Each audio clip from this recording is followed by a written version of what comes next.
بسم اللہ الرحمن الرحیم۔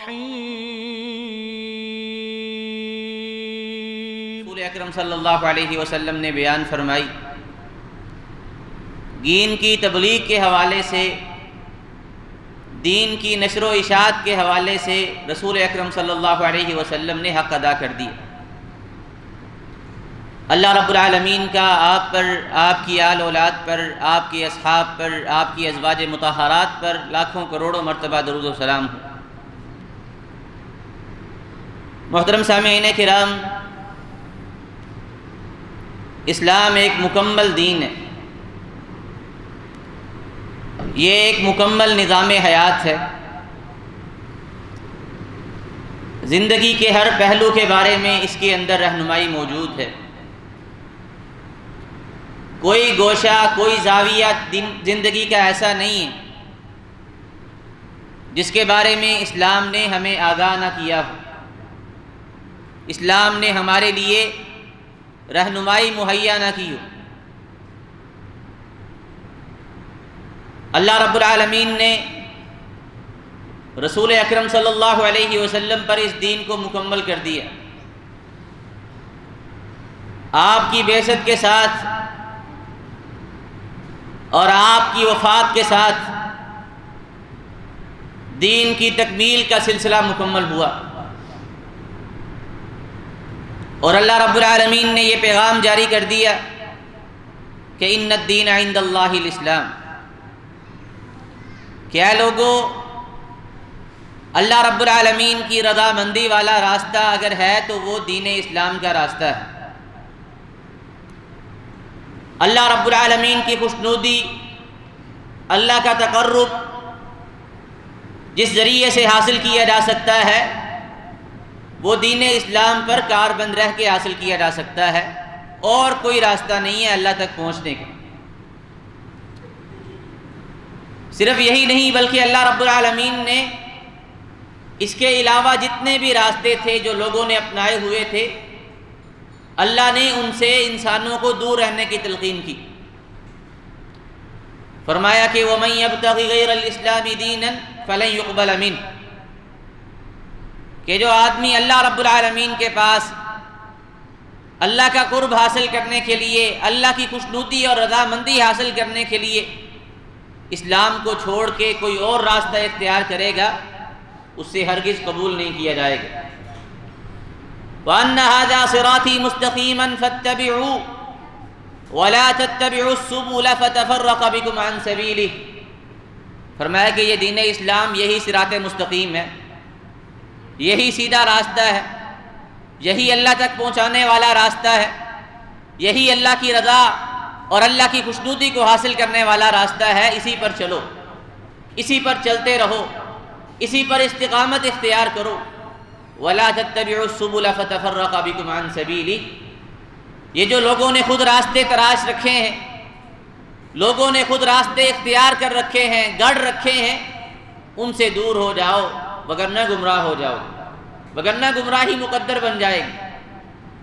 یہ اسلام، یہ اس کی تعلیمات ہیں، یہ اس کا اصلاح کا انداز ہے، یہ ہمیں اللہ رب العالمین کے اس طرح قریب کرنا چاہتا ہے۔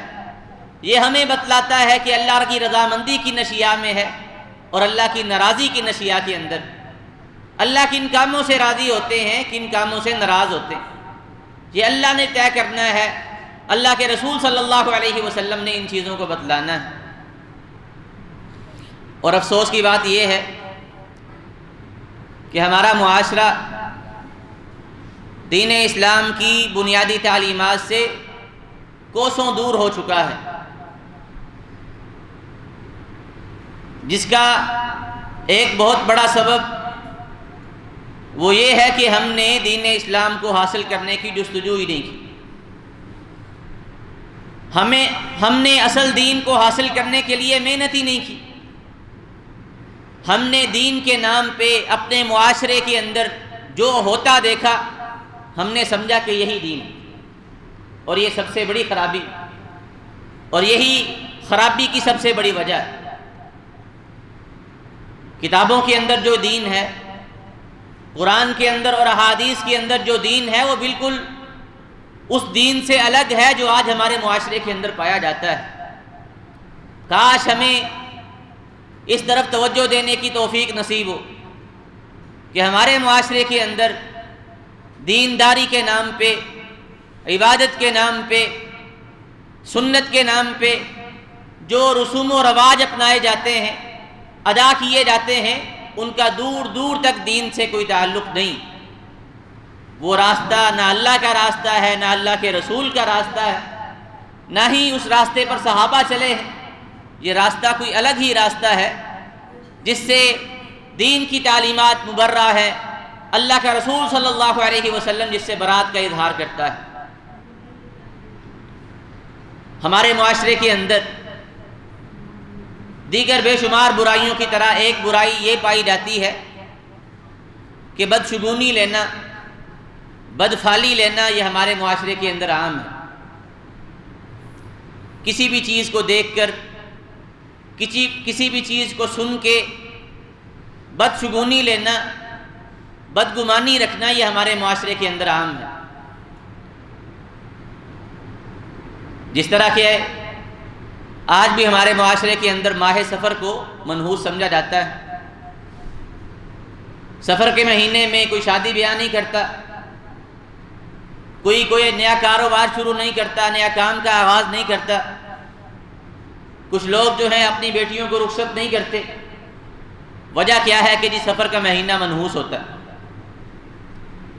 اسے بدشگونی کہتے ہیں، اسے بد اعتقادی کہتے ہیں۔ یہ صرف سفر کے مہینے کے ساتھ خاص نہیں بلکہ بے شمار اشیاء کے اندر یہ چیز ہمارے اندر پائی جاتی۔ ایک دکاندار ہے، صبح صبح وہ جب دکان کھولے اس کے پاس کوئی ادھار لینے والا آ جائے تو وہ اسے ادھار نہیں دیتا کہ بسم اللہ کرنے والا ہوں، بسم اللہ خراب ہو جائے گی، میرا پورا دن جو ہے وہ خراب گزرے۔ یہ کیا ہے؟ یہ بدشگونی۔ ایک آدمی سفر کرنا چاہتا ہے، آگے سے کالی بلی گزر جاتی ہے یا کوئی جانور گزر جاتا ہے، وہ سفر کا ارادہ ترک کر دیتا ہے کہ ضرور کوئی مصیبت آ جائے گی، ضرور کسی پریشانی کا سامنا کرنا پڑے گا۔ یہ کیا ہے؟ یہ بدشگونی۔ اسی طرح سفر کے مہینے کے اندر شادی بیاہ سے گریز کرنا یا اسے برا سمجھنا، کوئی بھی کام کا آغاز نہ کرنا، کسی بھی چیز کو انجام دینے سے رک جانا، یہ بھی بدشگونی۔ اسلام جو ہے اس چیز سے بالکل برات کا اظہار کرتا ہے۔ ایسے افعال کا اسلام کے ساتھ کوئی تعلق نہیں۔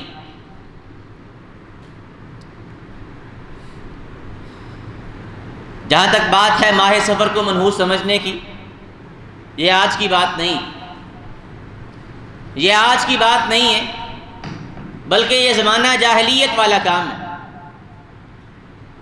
زمانہ جاہلیت کے اندر بھی لوگ سفر کے مہینے کو منحوس سمجھتے تھے، جس کا رد رسول اکرم صلی اللہ علیہ وسلم نے کیا، اور ان کے اس فعل اور اس نظریے کی قباحت اللہ کے رسول نے بیان کی اور اس کو رد کیا، اس کو باطل قرار دیا۔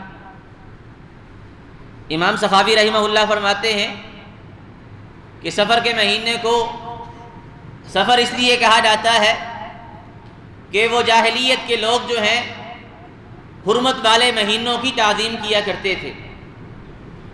حرمت والے مہینوں میں لڑائی جھگڑا کرنا، قتال کرنا، اس سے دور رہتے تھے۔ تو چونکہ اس سے پہلے 3 مسلسل حرمت والے مہینے ہیں، ذوالقعدہ، ذوالحجہ اور محرم، اسی وجہ سے جب یہ مہینے گزر جاتے تو وہ سفر کے مہینے میں سفر کا آغاز کر دیتے، لڑائیوں کا آغاز کر دیتے، جھگڑوں کا آغاز کر دیتے، دوبارہ قتال کی طرف متوجہ ہو جاتے۔ اسی وجہ سے ان کے جو گھر ہیں وہ خالی ہو جایا کرتے تھے، کیونکہ سارے کا سارا قبیلہ تو لڑائی پر چلا جایا کرتا تھا۔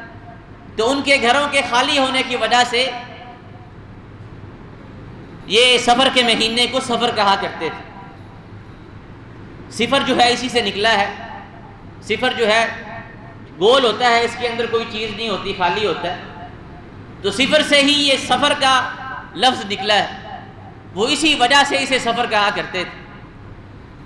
تو سفر کے مہینے کو منحوس سمجھنا یہ زمانہ جاہلیت سے چلا آ رہا ہے۔ رسول اکرم صلی اللہ علیہ وسلم نے آ کے اس کی تردید کی. آپ صلی اللہ علیہ وسلم نے اس کی شناعت کو بیان کیا, اس کی قباحت کو بیان کیا کہ نہیں جی, اسلام کے اندر بدشگونی لینا ہرگز جائز نہیں ہے, یہ جاہلیت والا کام ہے, اسلام کا اس کے ساتھ کوئی تعلق نہیں.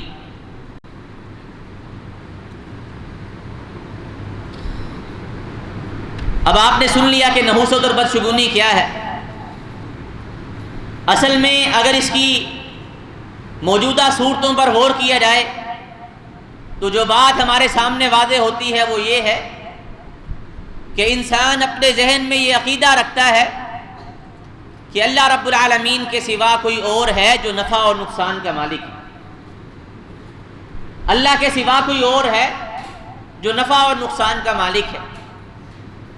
جیسے یہ سفر کا مہینہ, اس کی وجہ سے نقصان ہو جاتا ہے. یہ کاروبار کے آغاز میں اس طرح کی صورتحال کا سامنا کرنا پڑے تو یہ نقصان ہو جاتا ہے.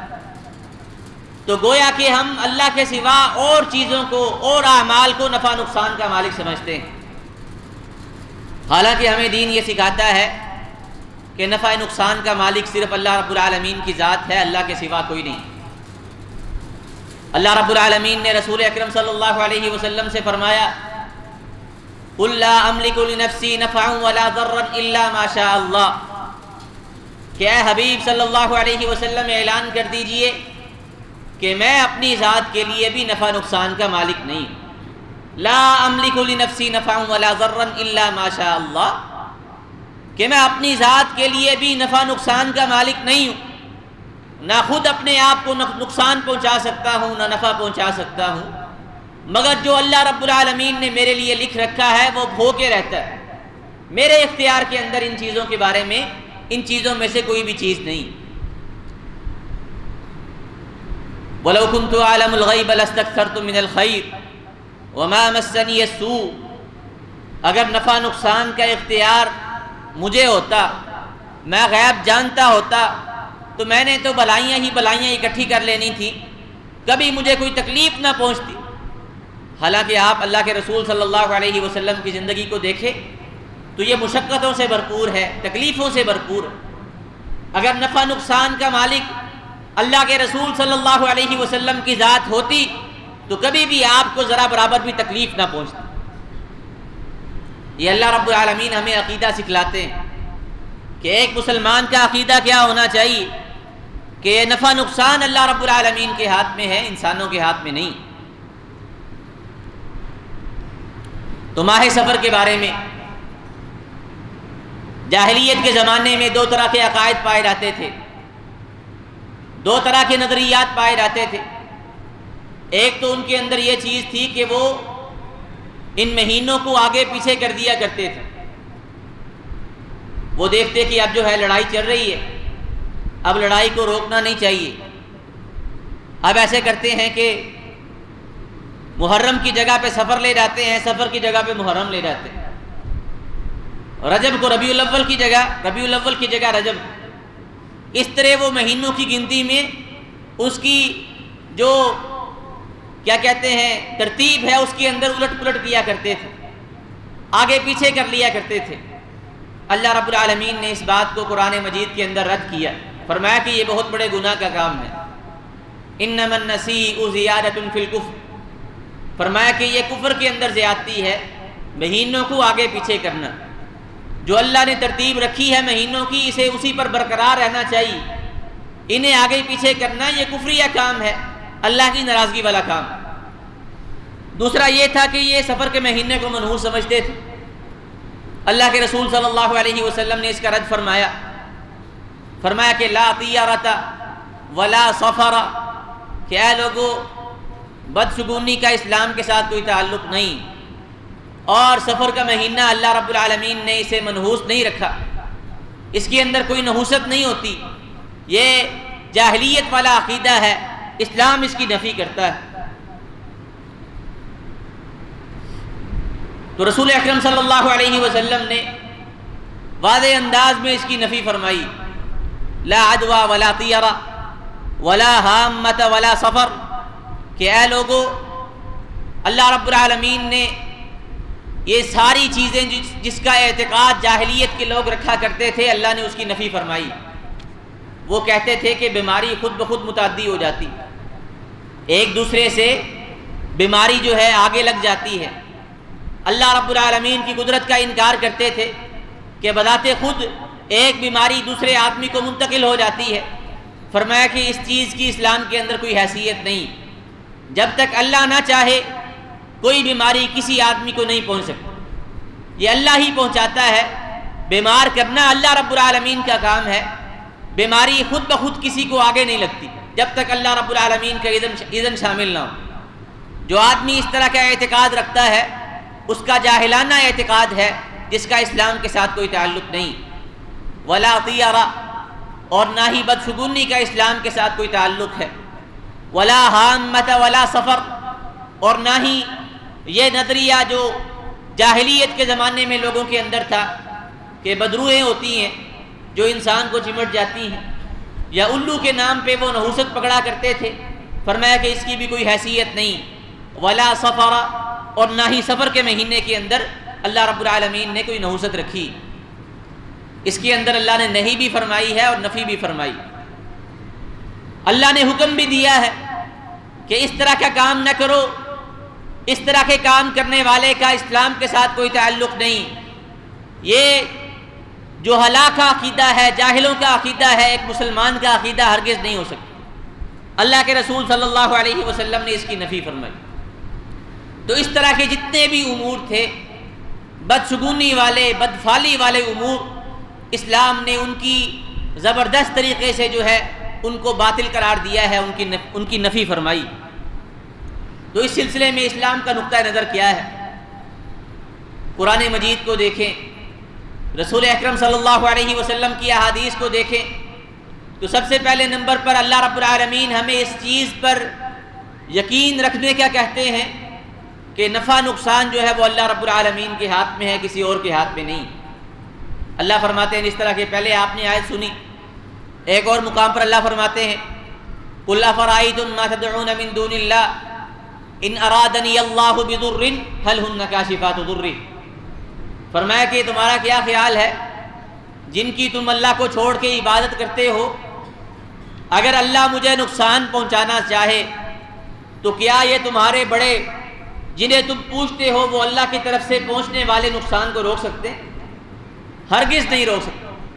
او ارادنی برحمت هل هن ممسکات رحمتی، یا یہ بتلاؤ اگر اللہ کا میرے ساتھ خیر خائی کا ارادہ ہو، اللہ مجھ پر کرم کرنا چاہتا ہو، تو کیا یہ سارے مل کے اللہ رب العالمین کی رحمت کو روک سکتے ہیں؟ ہرگز نہیں روک سکتے۔ قل حسبی اللہ علیہ یتوکل المتوکلون، فرمایا کہ ایک مسلمان کو یہ کہنا چاہیے کہ مجھے اللہ کافی، حسبی اللہ، مجھے اللہ کافی ہے، میرا اللہ پر یقین ہے، میں اللہ پر توکل کرتا ہوں، اللہ ہی نفع نقصان کا مالک ہے۔ یہ ساری چیزیں جو آج کل ہمارے معاشرے کے اندر پائی جاتی ہیں، جنہیں بدشگونی لی جاتی ہے، ان چیزوں کے پاس کوئی اختیار نہیں ہے۔ نفع نقصان کا مالک ایک اللہ کی ذات۔ ایک اور مقام پر اللہ رب العالمین فرماتے ہیں وَلَا تَدْعُ مِن دُونِ اللَّهِ مَا لَا يَنفَعُكَ وَلَا يَضُرُّكَ فَإِن فَعَلْتَ فَإِنَّكَ إِذًا مِّنَ الظَّالِمِينَ، کہ ایسی چیزوں کے پیچھے مت چلیں، ایسے لوگوں کو مت پکاریں جو نہ آپ کو نقصان دے سکتے ہیں نہ نفع دے سکتے ہیں۔ اگر آپ نے ایسے کیا تو اے حبیب صلی اللہ علیہ وسلم آپ کا شمار ظالموں میں سے ہو جائے گا، آپ ظالم قرار پائیں گے۔ یہ اللہ کے رسول صلی اللہ علیہ وسلم سے خطاب ہے کہ اگر اس طرح کا جاہلیت والا عقیدہ آپ نے بھی اپنایا تو آپ کو بھی اللہ رب العالمین ظالموں میں سے کر دے گا۔ تو جب ایک نبی کو اللہ رب العالمین یہ کہہ رہا ہے تو اس کے سامنے ایک امتی کی کیا حیثیت؟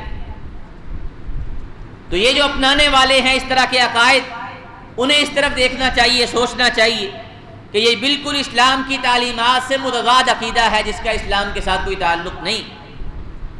رسول اکرم صلی اللہ علیہ وسلم نے بھی ہمیں یہی عقیدہ سکھایا ہے، ایک مسلمان کا یہی نظریہ ہونا چاہیے، یہی سوچ ہونی چاہیے۔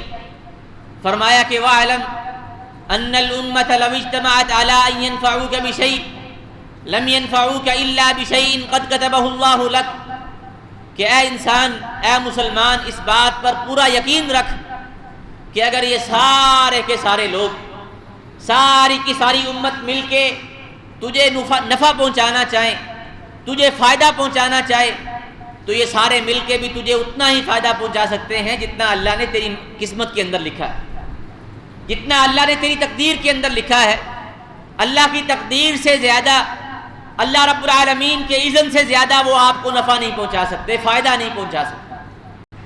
اور اسی طرح فرمایا وَاعْلَمْ أَنَّ الْأُمَّةَ لَوِ اجْتَمَعَتْ عَلَىٰ أَن يَضُرُّوكَ بِشَيْءٍ لَمْ يَضُرُّوكَ إِلَّا بِشَيْءٍ قَدْ كَتَبَهُ اللَّهُ عَلَيْكَ، اگر یہ سارے کے سارے لوگ اگلے پچھلے شروع آدم سے لے کے آخری آدمی تک تجھے نقصان پہنچانے پر تل جائیں، نقصان پہنچانے پہ اڑ جائیں، تو سارے مل کے بھی تجھے اتنا ہی نقصان پہنچا سکتے ہیں جتنا اللہ نے تیری قسمت میں لکھا ہے، جتنا تجھے اللہ کی طرف سے پہنچنا ہے اس سے زیادہ کچھ نہیں کر سکتے۔ تو نفع نقصان کا مالک کون ہے؟ اللہ رب العالمین کی ذات ہے۔ اس بات پر ایک مسلمان کا مکمل یقین ہونا چاہیے۔ تو یہ رسول اکرم صلی اللہ علیہ وسلم نے امت کو یہ باتیں سکھائیں۔ تیسری چیز انسان کو یہ دیکھنی چاہیے کہ انسان کو کوئی بھی تکلیف پہنچتی ہے، کوئی بھی مصیبت پہنچتی ہے، کوئی بھی اس کا نقصان ہوتا ہے، اللہ رب العالمین نے اس کا سارے کا سارا ذمہ دار خود انسان کو قرار دیا ہے۔ یہ انسان کے اپنے گناہوں کی نحوست ہے، یہ کسی زمانے کی نحوست نہیں، یہ کسی دن کی نحوست نہیں ہے، یہ کسی کام کی نحوست نہیں ہے، یہ کسی جانور کے گزرنے کی وجہ سے یہ چیزیں نہیں ہو رہی، بلکہ یہ انسان کی بدعمالیاں ہیں جس کی وجہ سے اسے نقصان پہنچتا ہے۔ اللہ رب العالمین فرماتے ہیں وَمَا أَصَابَكُم مِّن مُّصِيبَةٍ فَبِمَا كَسَبَتْ أَيْدِيكُمْ، کہ انسان کو کوئی بھی نقصان پہنچتا ہے، کوئی بھی مصیبت پہنچتی ہے، یہ اس کے گناہوں کی وجہ سے ہوتا ہے۔ ظَهَرَ الْفَسَادُ فِي الْبَرِّ وَالْبَحْرِ بِمَا كَسَبَتْ أَيْدِي النَّاسِ، اللہ فرماتے ہیں کہ بر و بحر کے اندر، خشکی اور تری کے اندر جو فساد برپا ہو چکا ہے، یہ سارے کا سارا اس وجہ سے ہے کہ انسانوں کے گناہوں کی نحوست کی وجہ سے یہ سارے کا سارا فساد برپا ہوا ہے۔ تو اللہ رب العالمین نے اس ساری نحوست کا ذمہ دار انسان کے گناہوں کو قرار دیا۔ فرمایا کہ من عمل صالحا فلنفسه ومن اساء فعليها وما ربك بظلام للعبید، اگر انسان اچھا کام کرتا ہے، اچھے اعمال کرتا ہے تو اس کا فائدہ اسی کو ہوتا ہے، اگر برے کام کرتا ہے تو اس کا وبال اسی پر ٹوٹتا ہے۔ جو بھی مصیبت انسان کو آتی ہے اس کے برے کاموں کی وجہ سے، اس کے گناہوں کی وجہ سے، اس کی نافرمانیوں کی وجہ سے، اس کی اللہ رب العالمین کے حدوں سے تجاوز کی وجہ سے اس کو کوئی نہ کوئی مصیبت پہنچتی ہے، وگرنہ اللہ رب العالمین نے زمانے کے اندر یا دنوں کے اندر یا مہینوں کے اندر اس طرح کی کوئی نحوست نہیں رکھی ہے جس طرح کہ آج کل ہمارے معاشرے کے اندر معروف ہے۔ تو یہ سب سے پہلی چیز۔ اور دوسری چیز یہ ہمارے عقیدے کے اندر ہونی چاہیے کہ انسان، اس کو پہنچنے والی مصیبت کا ذمہ دار وہ خود ہے، اس کے گناہ ہیں، اس کا اپنا کردار ہے، اس کی بدعمالیاں ہیں، اس کے اندر کسی اور چیز کا قصور نہیں۔ تیسری چیز یہ ہے کہ جو آدمی اللہ رب العالمین کی طرف، اللہ رب العالمین کے بنائے ہوئے دنوں کی طرف یا اللہ رب العالمین کے بنائے ہوئے مہینوں کی طرف، اللہ کی پیدا کردہ مخلوقات کی طرف اپنی کسی چیز کی، اپنی کسی مصیبت کو منسوب کرتا ہے، وہ دراصل اللہ رب العالمین کی توہین کرتا ہے۔ جو آدمی یہ کہے کہ ماہ سفر کے اندر میں نے یہ کام شروع کیا تھا، اس وجہ سے کاروبار جو ہے وہ تنزلی کا شکار، یہ جو طلاق ہوئی ہے اس وجہ سے ہوئی ہے کہ ماہ سفر کے اندر شادی ہوئی تھی، یہ جو صبح صبح مجھے مفت والا گاہک ٹکرا ہے اس کی وجہ سے آج کا سارا دن جو ہے وہ خراب گزرا ہے، یہ ساری چیزیں جو آدمی اس طرح کہتا ہے وہ اللہ رب العالمین کی توہین کرتا ہے، اللہ کو گالی دیتا ہے۔ یہ میرے الفاظ نہیں ہیں، صحیح حدیث ہے، رسول اکرم صلی اللہ علیہ وسلم فرماتے ہیں کہ اللہ رب العالمین نے فرمایا ہے کہ یؤذین ابن آدم، کہ آدم کا بیٹا مجھے تکلیف دیتا ہے، آدم کا بیٹا مجھے تکلیف دیتا ہے۔ وہ تکلیف کس طرح سے دیتا ہے؟ فرمایا کہ یسب الدہر وانا الدہر، کہ وہ زمانے کو گالی دیتا ہے حالانکہ میں زمانہ ہوں، اکلب اللیل والنہار، زمانے کو چلانے والا میں ہوں، دن اور رات کو پیدا کرنے والا میں ہوں، دن اور رات کے منظم و مرتب نظام کو چلانے والا میں ہوں۔ جب وہ اس طرح کے کسی کام کو زمانے کی طرف منسوب کرتا ہے، دن اور رات یا مہینے کی طرف منسوب کرتا ہے، وہ اللہ رب العالمین کو گالی دیتا ہے۔ اللہ نے اسے اپنے آپ کو اللہ کو گالی دینے کے مترادف قرار دیا ہے کہ جو آدمی زمانے کے اندر نحوست سمجھے یا دنوں کے اندر یا مہینوں کے اندر نحوست کو شمار کرے، وہ آدمی اللہ رب العالمین کو گالی دیتا ہے، اس کا عقیدہ خراب ہے، اس کا نظریہ خراب ہے۔ جو عقیدہ ایک مسلمان کا ہونا چاہیے تھا وہ اس سے تہی دامن ہے، اس سے خالی۔ اور چوتھی بات ہمیں یہ یاد رکھنی چاہیے کہ ایک مسلمان کے حالات جس طرح کے بھی ہوں، وہ آسانی سے گزر رہا ہو یا پریشانی سے گزر رہا ہو، وہ اللہ کی نعمتوں میں مالا مال ہو یا اللہ کی طرف سے کسی آزمائش کا شکار ہو، اس کا اعتماد، اس کا یقین ہمیشہ اللہ پر پورا رہتا ہے۔ کبھی وہ اللہ رب العالمین کے بارے میں توکل کی کمی کا شکار نہیں ہوتا، اللہ پر اس کا یقین کبھی کم نہیں ہوتا۔ وہ اللہ کے بارے میں ہمیشہ حسن ظن رکھتا ہے، اچھا گمان رکھتا ہے، کیونکہ وہ اللہ رب العالمین ہی اسے پیدا کرنے والا ہے، اسے یہ ساری مصیبتوں سے گزارنے والا اللہ رب العالمین کی ذات ہے۔ تو وہ اللہ رب العالمین کی طرف سے پہنچنے والی ہر مصیبت پر صبر کا مظاہرہ کرتا ہے اور اللہ سے ثواب کی امید رکھتا ہے۔ یہ ایک مسلمان کا کردار ہونا چاہیے۔ یہی اللہ رب العالمین نے ہمیں سکھایا ہے۔ اللہ فرماتے ہیں قُلْ لَن يُصِيبَنَا إِلَّا مَا كَتَبَ اللَّهُ لَنَا، کہ اے نبی صلی اللہ علیہ وسلم کہہ دیجئے لَن يُصِيبَنَا إِلَّا مَا كَتَبَ اللَّهُ لَنَا، کہ اللہ کی طرف سے ہمیں وہی چیز پہنچتی ہے جو اللہ نے لکھ رکھی ہوتی، جس کا فیصلہ اللہ نے کیا ہوتا ہے وہی انسان کو پہنچتا ہے۔ کوئی بھی مصیبت ہو، بڑی سے بڑی مصیبت ہو یا چھوٹی سے چھوٹی مصیبت ہو، انسان کو وہی چیز پہنچتی ہے، انسان کے ساتھ اسی چیز کا تعلق ہوتا ہے جو اللہ رب العالمین نے تقدیر کے اندر لکھا ہوتا ہے۔ لَن يُصِيبَنَا إِلَّا مَا كَتَبَ اللَّهُ لَنَا هُوَ مَوْلَانَا، وہ ہمارا مولا ہے، وہ ہمارا ساتھی ہے، وہ ہمارا دوست ہے۔ وَعَلَى اللَّهِ فَلْيَتَوَكَّلِ الْمُتَوَكِّلُونَ، مومنوں کا توکل اللہ رب العالمین پر ہی ہونا چاہیے۔ جس طرح کہ ایک پچھلی آیت کے اندر اللہ رب العالمین نے فرمایا تھا قُلْ حَسْبِيَ اللَّهُ عَلَيْهِ يَتَوَكَّلُ الْمُتَوَكِّلُونَ، کہ انسان کو چاہنا چاہیے کہ میرے لیے اللہ ہی کافی، حسبی اللہ، میرے لیے اللہ ہی کافی ہے جب بھی اسے کوئی مصیبت پہنچے۔ یہی وجہ ہے کہ ہم نبی اکرم صلی اللہ علیہ وسلم کی زندگی کو دیکھیں، آپ صلی اللہ علیہ وسلم کی زندگی کو دیکھیں، آپ کے جد امجد ابراہیم علیہ السلام کی زندگی کو دیکھیں تو ہمیں یہی سبق ملتا ہے۔ محدثین نے لکھا ہے، مفسرین نے لکھا ہے کہ جب ابراہیم علیہ السلام کو آگ کے اندر پھینکا گیا تو انہوں نے اللہ سے کیا دعا مانگی تھی کہ حسبنا اللہ ونعم الوکیل، یہ کلمات کہے تھے کہ اللہ ہمیں کافی ہے اور وہ بہترین کارساز ہے۔ اور رسول اکرم صلی اللہ علیہ وسلم نے بھی مشکل کے اوقات میں، تنگی والے اوقات میں اللہ سے یہی دعا مانگی تھی کہ حسبنا اللہ ونعم الوکیل، کہ میرے لیے اللہ کافی ہے اور وہ بہترین کارساز ہے، وہی راستہ نکالنے والا ہے۔ اور اللہ بھی مومنوں کو یہی حکم دیتے ہیں کہ قُلْ حسبی اللہ، کہ جب بھی اس طرح کی مصیبت پہنچے تو انسان زبان سے کہے حسبی اللہ، میرے لیے اللہ کافی، اللہ مجھے کبھی تنہا نہیں چھوڑے گا۔ اللہ رب العالمین کے فیصلوں کے اندر حکمت ہوتی، اللہ رب العالمین کی رضا پر میں راضی ہوں، میں کبھی بھی اللہ کے بارے میں، اللہ رب العالمین کے پیدا کردہ اوقات کے بارے میں، شب و روز کے بارے میں کوئی ایسی بات زبان سے نہیں نکالوں گا جس کے اندر اللہ کے ساتھ کفر ہو، اللہ کی ناراضگی کا باعث ہو۔ تو یہ ایک مومن کو سوچنا چاہیے، یہ اس کا عقیدہ ہونا چاہیے۔ اور یہ یاد رکھیں کہ جہاں پر اللہ کے رسول صلی اللہ علیہ وسلم نے اور اللہ نے بدشگونی کی حرمت کو بیان کیا ہے، بدفعلی لینے کے انجام کو بیان کیا ہے، وہیں پہ رسول اکرم صلی اللہ علیہ وسلم نے یہ چیز بھی بیان کی ہے کہ جس مسلمان کا عقیدہ اس طرح کے برے نظریات سے پاک ہو، بدفعلی سے، بدشگونی سے پاک ہو، وہ اللہ کا بڑا مقرب بندہ ہوتا ہے۔ وہ حدیث آپ نے سنی ہوگی کہ رسول اکرم صلی اللہ علیہ وسلم نے ایک مرتبہ صحابہ کے سامنے یہ حدیث بیان کی، یہ بات بیان کی کہ اللہ رب العالمین میری امت میں سے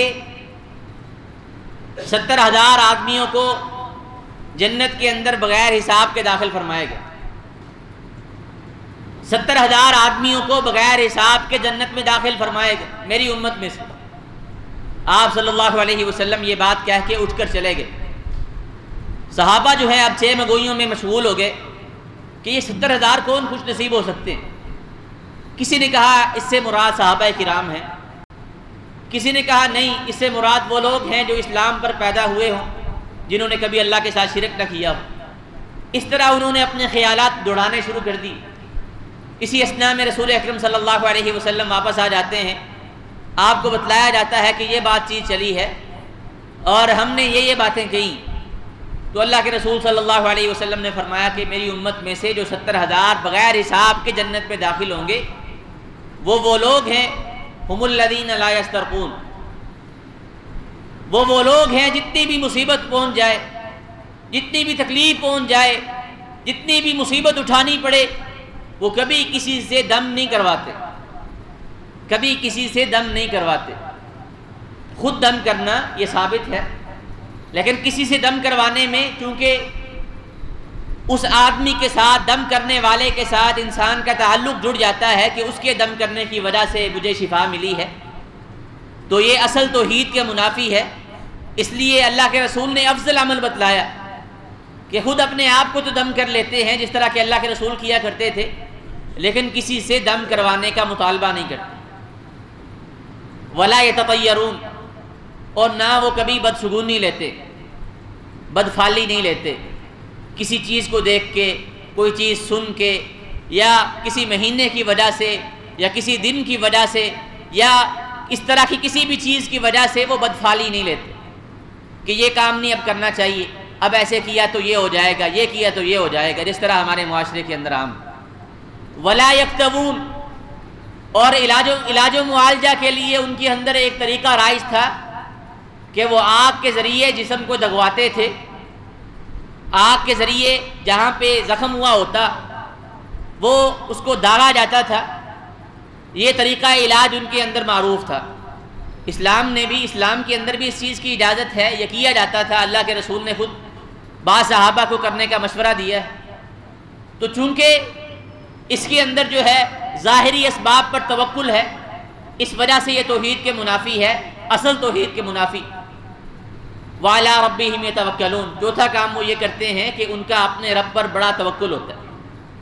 فرمایا کہ جن لوگوں کے اندر یہ 4 صفات پائی جائیں، نہ کسی سے دم کرواتے ہوں، نہ بدفالی اور بدشگونی لیتے ہوں، اور نہ ہی علاج و معالجے کے لیے دغواتے ہوں جسم کو، اور اپنے رب پر مکمل توکل کرتے ہوں، یہ 4 صفات جن لوگوں کے اندر ہوں گی، فرمایا کہ یہ بغیر حساب کے جنت کے اندر داخل ہوں۔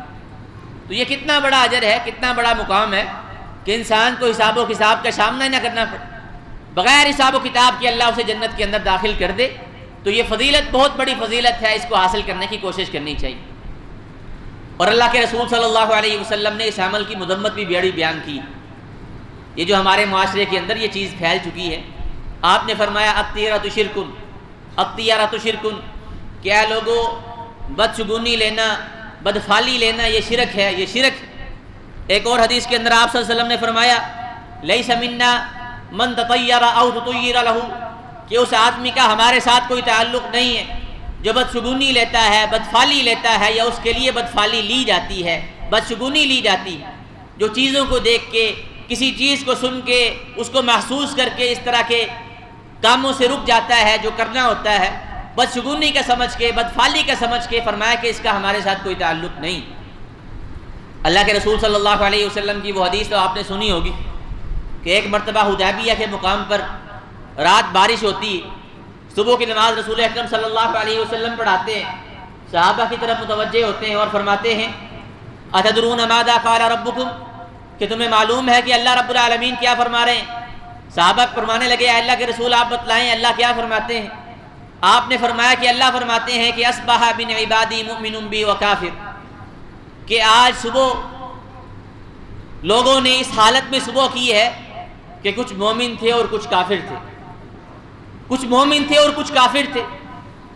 صحابہ نے مزید تفصیل پوچھی تو آپ نے فرمایا کہ رات جو بارش ہوئی تو جن لوگوں نے یہ کہا مطرنا بفضل اللہ ورحمتہ، کہ اللہ کے فضل و کرم سے یہ بارش نازل ہوئی ہے، جن لوگوں نے یہ کہا اس نے اللہ پر ایمان کا اقرار کیا اور ستاروں کی تاثیر کا انکار کیا، اور جس نے کہا کہ مطرنا بنوع کذا و کذا، کہ فلاں ستارے کی وجہ سے فلاں ستارہ فلاں مقام پہ گیا، اس کی وجہ سے اس کی تاثیر کی وجہ سے بارش ہوئی ہے، ایسے آدمی نے اللہ کا انکار کیا ہے، اس نے ستاروں پر ایمان لایا، وہ ستاروں پر ایمان لایا۔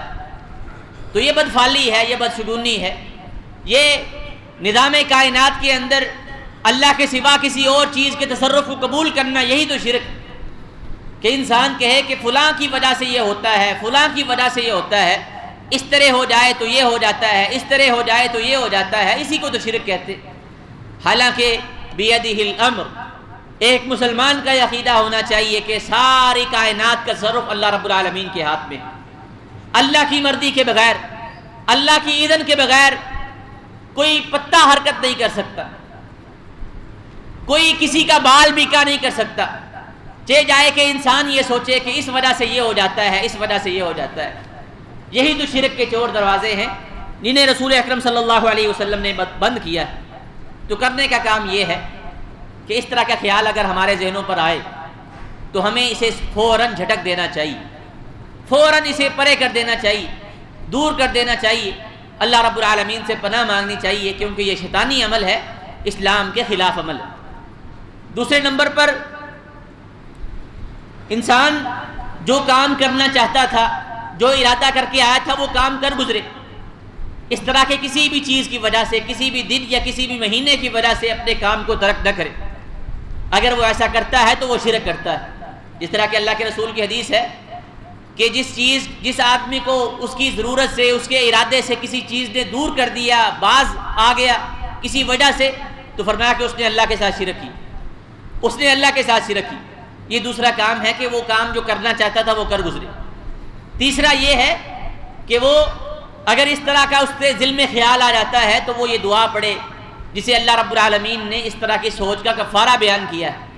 وہ دعا کیا ہے؟ اللہم لا خیر الا خیرک، اے اللہ بھلائی تیرے ہاتھ میں، بھلائی ساری کی ساری تیرے ہاتھ میں ہے، وہی بھلائی ہے جو تو عطا فرمائے۔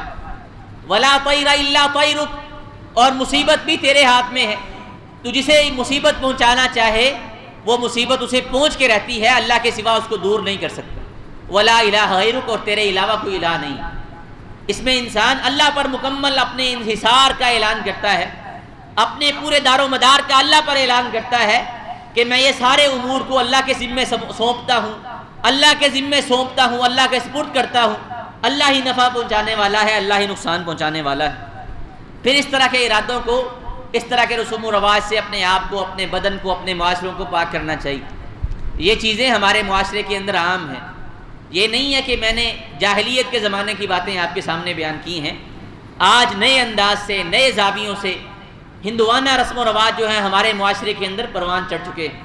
یہ بد نظری، یہ بدشگونی، یہ بدفعلی، اس کا اسلام کے ساتھ کوئی تعلق نہیں، اور اس کو ٹالنے کے لیے، دور کرنے کے لیے جو طرق علاج، جو طریقہ ہائے علاج ہمارے معاشرے کے اندر موجود ہیں، وہ بھی سارے کے سارے ہندوانہ ہیں، کافرانہ ہیں، جن کا اسلام کے ساتھ کوئی تعلق نہیں۔ اسلام اس کے مقابلہ میں جو ہمیں دعوت دیتا ہے، جو عقیدہ اختیار کرنے کی دعوت دیتا ہے، وہ آپ نے سماعت فرمایا ہے۔ اللہ رب العالمین ہمیں اسلام پر عمل پیرا رہنے کی توفیق عطا فرمائے۔ وما علینا الا البلاغ المبین۔